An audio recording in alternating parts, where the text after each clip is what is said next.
About 10 months ago I started this project. You can see a clear garden, put a shed in and a few other things, and decided to put the pond down the far end of the garden.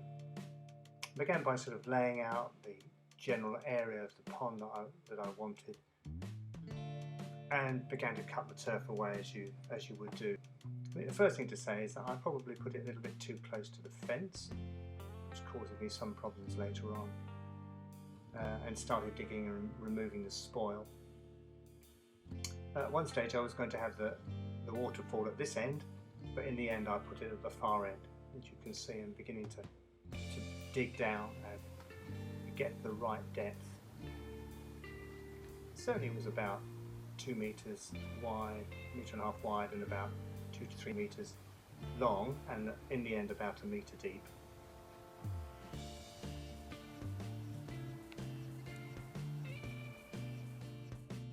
Then I got some underlay, which is some soft thing that I bought, and put that under there to protect the ground from the actual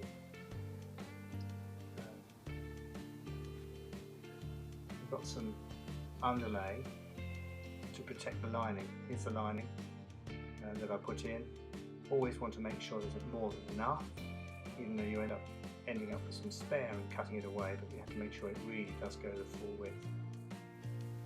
And then of course I filled it up. You fill the water up and then begin the pond.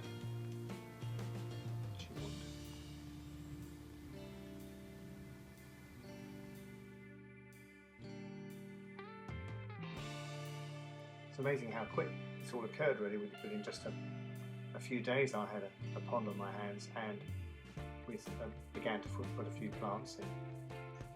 I went on holiday in the July period, and within 3 weeks we found that we had frogs in the pond, even before I hadn't finished it. I trimmed the line back and put some rocks down just to hold it steady, and then began to work out where I might put the waterfall, which as you can see there is at the back.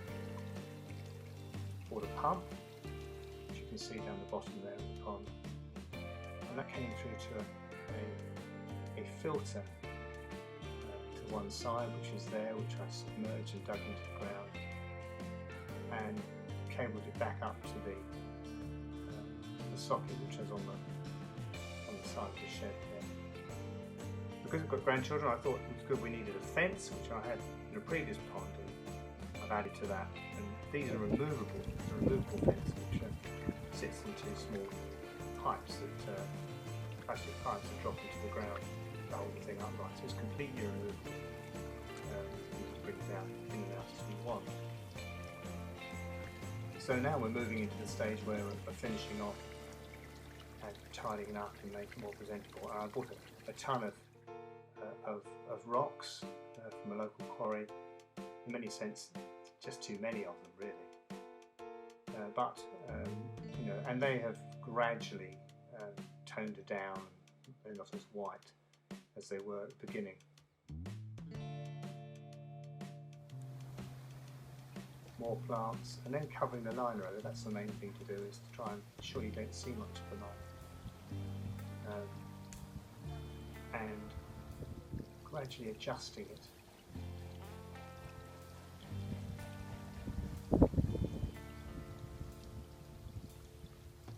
Bought some more plants and put it in, and then we moved to a stage where we had a patio put in alongside it, along the edge of it here, so it didn't sit sort of isolated in the garden, and fitted in more effectively with a patio between the pond and the shed, as you can see here. Fish and frogs, and this is now in some 6 months later, we have frog spawn already in the